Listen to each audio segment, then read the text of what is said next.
Eh bien, bonjour à toutes et tous. On est reparti pour le quatrième Cadavéroscope. Donc voilà, c'est pour celles et ceux qui nous rejoindraient à cet instant. Eh bien, c'est une revue de presse qui part de quelques articles, de quelques livres parfois, et qui permettent de tirer le fil des différents engagements, manières d'analyser et d'agir sur le monde que nous proposons avec la France Insoumise. Donc bienvenue ici, n'hésitez pas à laisser des petits commentaires, ça nous fait toujours réfléchir, j'en parlerai tout à l'heure. Bien, alors à chaque début de petite vidéo, je vous présente une personnalité qui m'a marqué, qui a marqué ma réflexion et mon engagement politique, et j'ai choisi de démarrer par vous présenter Aimé Césaire, qui est un brillantissime écrivain intellectuel martiniquais.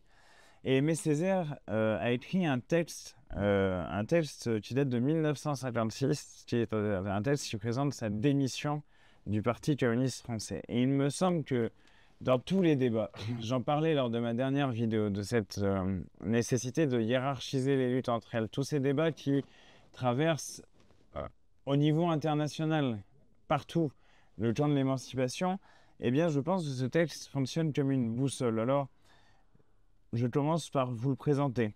Aimé Césaire s'en va à ce moment-là, et il s'en va pour une raison particulière. Il dit le Parti communiste ne prend pas suffisamment en compte la situation particulière des Martiniquais. Et donc, il défend une autre forme de mouvement, une forme qui, justement, considère la situation coloniale, la trajectoire particulière des peuples colonisés.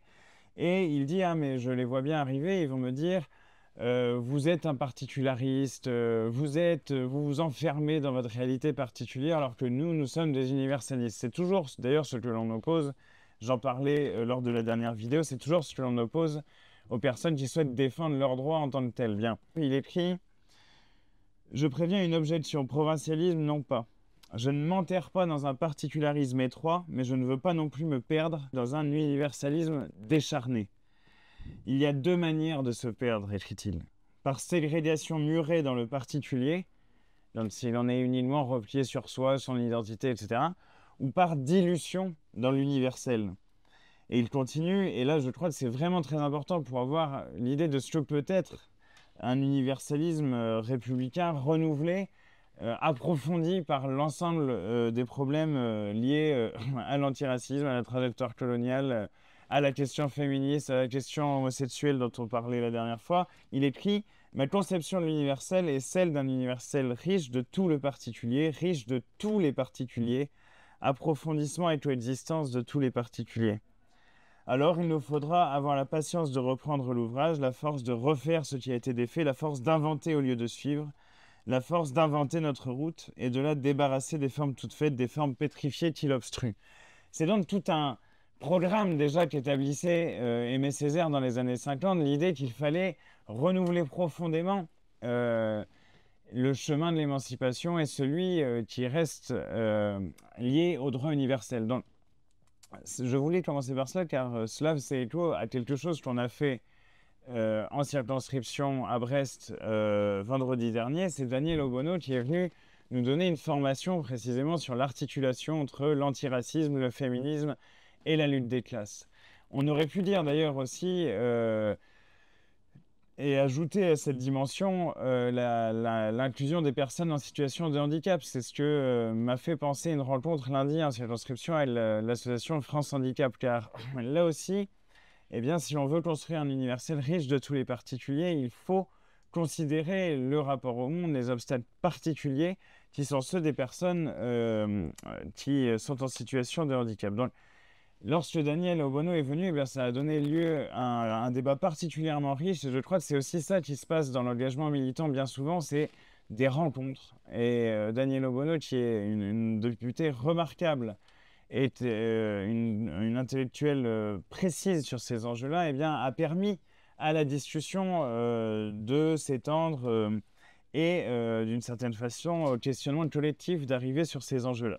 Donc là, Aimé Césaire, ça fait partie de la bibliographie, me semble-t-il, qu'il faut avoir lu sur ces questions. Et si je parle de ce petit texte, c'est que précisément, il est relativement court, il fait 6 ou 7 pages. Donc je vous en recommande vraiment la lecture. Alors, pour ce qui est des articles de presse que je compte vous présenter aujourd'hui, alors quand je vous présente un article de presse, j'essaie de vous présenter un journal en même temps. Et je ne peux pas, et je ne pouvais pas d'ailleurs, oublier et omettre dans dans cette petite émission que je vous propose, le magazine en ligne qui s'appelle Frustration. Alors c'est un magazine qui porte haut les couleurs de la lutte des classes, mais de l'ensemble des luttes dont on a pu parler ici ou là à cette occasion, et qui a besoin en plus en ce moment de financement. Ils ont lancé une campagne d'autofinancement, le lien va sans doute apparaître sur votre vidéo. C'est très important parce que le travail qu'ils réalisent est un travail de précision et un travail aussi idéologique décisif pour réhabiliter la légitimité de la contestation sociale, la légitimité de la revendication démocratique de nos droits, la légitimité des luttes environnementales alors que l'environnement est saccagé, c'est-à-dire la légitimité de la défense réelle et effective de nos droits. Donc vraiment, ils font un travail remarquable et je voulais vous parler d'un article que j'ai trouvé particulièrement intéressant, écrit par Juliette Collet le 26 novembre dernier. Alors c'est en ligne, vous pouvez le retrouver, qui s'appelle L'Occident, le glamour et le militaire. Alors vous allez vous dire, ouais, mais l'autre jour il a fait une vidéo, l'Occident n'existe pas. Oui, l'Occident n'existe pas, je vous le disais, parce qu'il ne faut pas tomber précisément dans le piège de cette représentation du monde. Parce que c'est un piège dans lequel la France, tout particulièrement, ce pays, un des droits universels, n'a pas du tout intérêt à tomber. Mais cela ne veut pas dire qu'il n'y a pas des acteurs variés, des forces sociales et politiques qui contribuent à la constitution d'une représentation de ce qu'est l'Occident. Et dans ces acteurs, dans ces forces, il y a un rôle décisif qui est joué par la représentation culturelle. Et ce petit papier qui s'appelle L'Occident, le glamour et le militaire, il est vraiment remarquable de ce point de vue, car en abordant plusieurs séries, plusieurs films, qu'à vrai dire, je n'ai pas tous vus, hein, mais qui sont des films, on va dire, relativement interchangeables entre eux, on en a l'impression, qui sont des films portant sur la guerre, en gros la guerre des Occidentaux dans des pays lointains. Et c'est vrai que vous en avez un peu tous l'image et la représentation de ce genre de film hollywoodien. Eh bien, il pêche d'abord par une chose, c'est l'esthétisation de la guerre. Et déjà, c'est une chose qui était critiquée assez fortement par Voltaire, hein. Il y a plusieurs passages de Voltaire, il me semble que c'est dans Candide. Je ne sais pas si c'est toujours le cas, mais avant, tout le monde au lycée avait Candide à étudier. Bon, il y a des phases où il critique le côté assez complaisant d'une partie de la littérature devant les jolis uniformes, etc. Alors que, à vrai dire, la guerre, telle qu'elle soit, tout le temps, est une boucherie. Et de ce point de vue-là, je vous recommande aussi, parce qu'ils m'ont beaucoup fait penser ces temps derniers, la lecture des écrits pacifistes de Jean Giono. Jean Giono avait vécu la Première Guerre mondiale et a écrit suite à cela, des textes particulièrement touchants et profonds sur la question de la paix. Pour revenir à cet article, L'Occident, le glamour et le militaire, quelle est l'idée? Eh bien, l'idée est que vous avez à chaque fois un peu le même type de scénario. C'est-à-dire, je vous retrouve ce nom, c'est la War Rom-Com. Donc, en gros, une sorte de comédie romantique liée à la guerre. Et dans cette comédie, vous allez, comédie, dans ce positionnement du drame, en fait, on va retrouver souvent les mêmes éléments. Donc, vous avez le soldat qui part faire la guerre, etc. Et qui, dans certains cas, c'est le cas du premier film dont elle parle, qui s'appelle Nos cœurs meurtris. Et eh bien, il y a un soldat qui y va, etc. Et il est en couple avec quelqu'un qui est plutôt de gauche, une femme qui est de gauche. Elle est opposée à la guerre, etc. Mais donc, il y a la mise en scène de discours, de débats, etc. avec les potes du militaire et les potes militaires du militaire. Genre, c'est bien beau tes discours de girls power, mais nous, on va sur le terrain tuer des terroristes, protéger vos droits concrètement et défendre la démocratie. Alors, bon, si vous voulez, c'est typiquement ce genre de discours et ce genre d'affirmation à l'emporte-pièce sur le mouvement woke, etc., qui imprègne complètement l'espace public, notamment dans les médias d'extrême droite. Eh bien, ça existe aussi mis en abîme dans les films hollywoodiens, parce qu'en plus, du coup, à la fin, il y a une histoire d'amour. Et donc, bah, finalement, par amour, on finit par se rallier à la cause militaire. Et vous voyez, c'est bien un problème. Second problème, à chaque fois, et là encore, il y a un phénomène, si vous voulez, de confusion entre le domaine de la fiction et le domaine de la couverture médiatique de la réalité, parce que le deuxième trait de ce genre de film, c'est qu'il y a une humanisation très forte des soldats occidentaux versus eh bien, une déshumanisation tantôt des Irakiens, tantôt des Afghans, enfin partout où où il y a le film. Et alors eux, ils n'ont pas de famille dans le film, ils n'ont pas de passion, il n'y a pas d'amour, il y a pas de vie finalement. Parce que ce sont des barbares. Et là, vous retrouvez le pendant finalement de la construction de l'Occident comme une représentation culturelle qui exclut, qui déshumanise une partie de la population mondiale, quoi, une partie de l'humanité.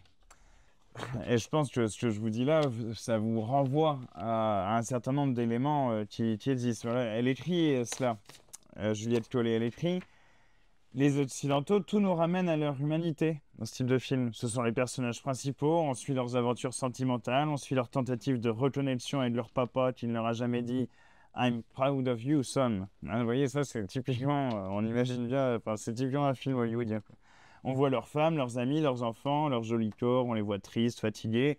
Leur maison leur manque, on les voit rire, etc. On les voit galérer sur le terrain. Bon, vous voyez bien, c'est le pitch complet de ce genre de film sur la guerre occidentale. La guerre juste, on rejoue cette théorie de la guerre juste. C'est une vieille théorie, hein. C'est une théorie qui remonte à Thomas d'Aquin. Mais alors, une fois qu'on a dit ça, c'est que on peut se dire, oui, c'est une représentation culturelle, ça passe, mais le risque, c'est que la couverture médiatique d'un certain nombre de conflits rejoue exactement les mêmes schémas.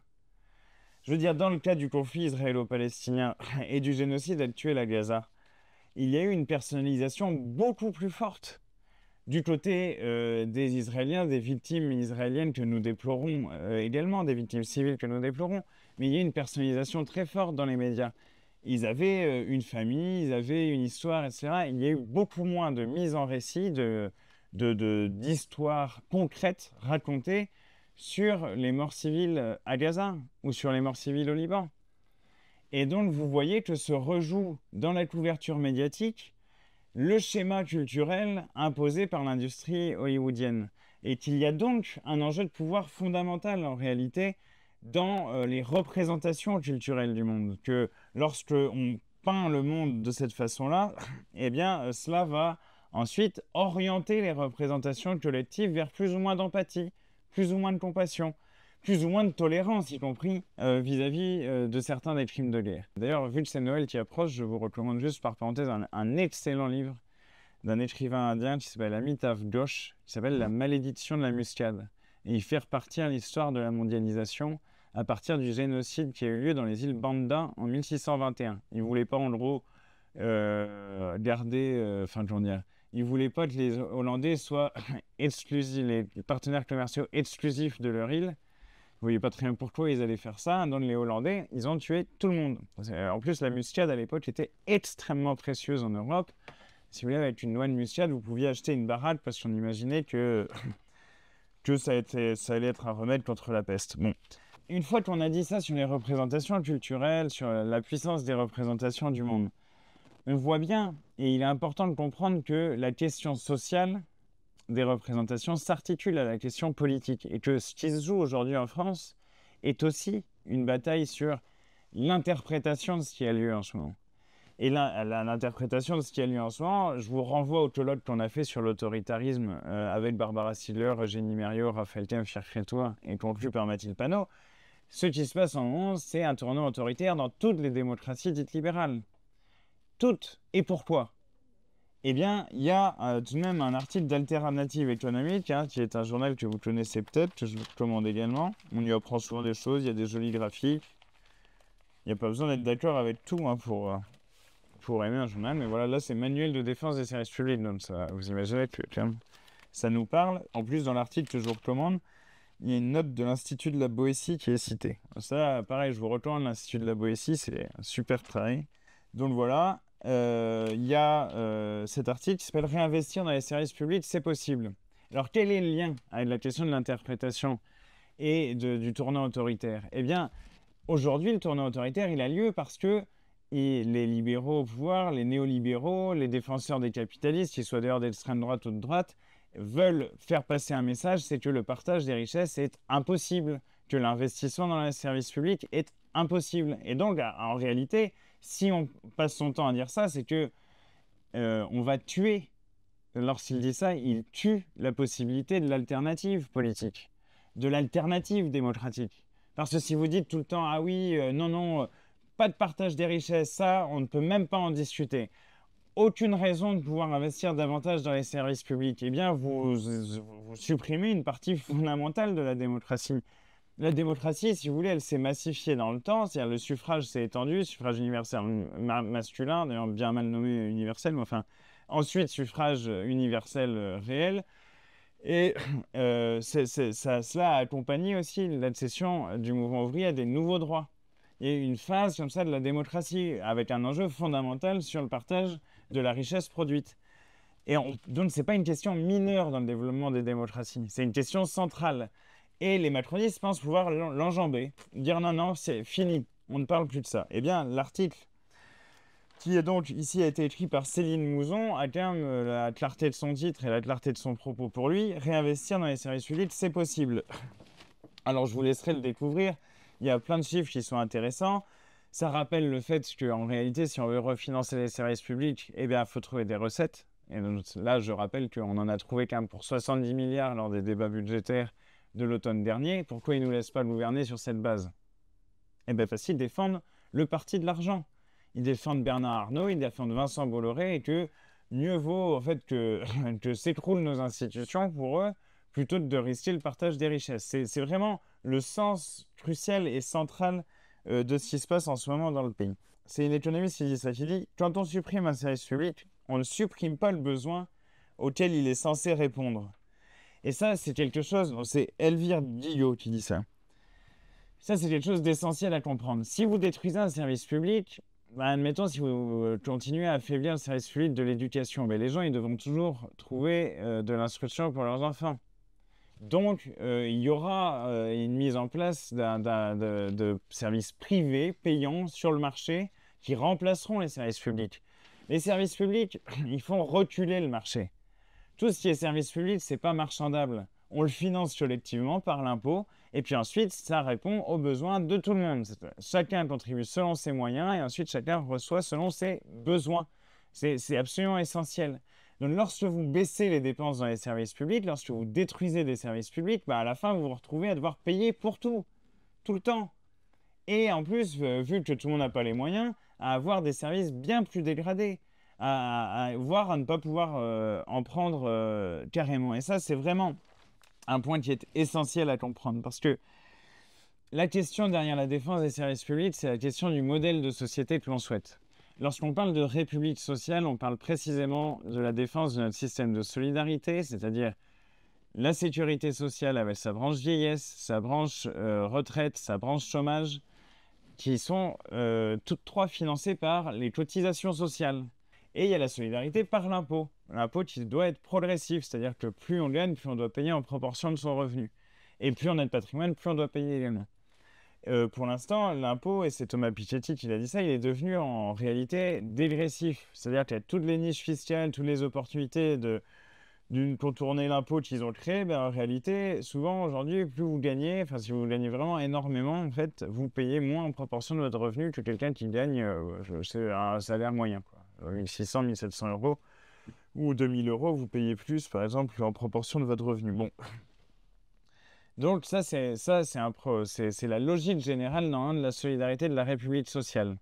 Vous avez des services publics financés par la solidarité. Et eux, ils veulent remplacer ça peu à peu avec des assauts répétés, par la privatisation, par des services privés et par l'inégalité en fait que ça susciterait ensuite. Or, et ça c'est non seulement il faut faire reculer le marché, mais il faut partir des besoins des êtres humains. Jamais on a eu autant besoin de réfléchir comme ça et de partir du fait qu'il faut à tout le monde se loger, éduquer les enfants, qu'il faut avoir accès à l'eau, qu'il faut avoir accès à une alimentation de qualité, bref, tous ces besoins de base. On n'a jamais eu besoin de les organiser autant par la solidarité qu'avec la crise écologique qui vient.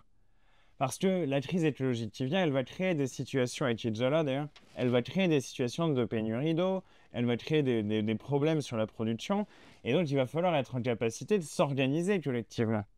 Donc on ne peut pas laisser ça à la soi-disant liberté du marché. En fait, la liberté du marché, d'ailleurs, en régime capitaliste, ça n'existe pas, ça veut juste dire le pouvoir du capital. Hein. Parce que le capital a une vocation à toujours concentrer et amasser davantage.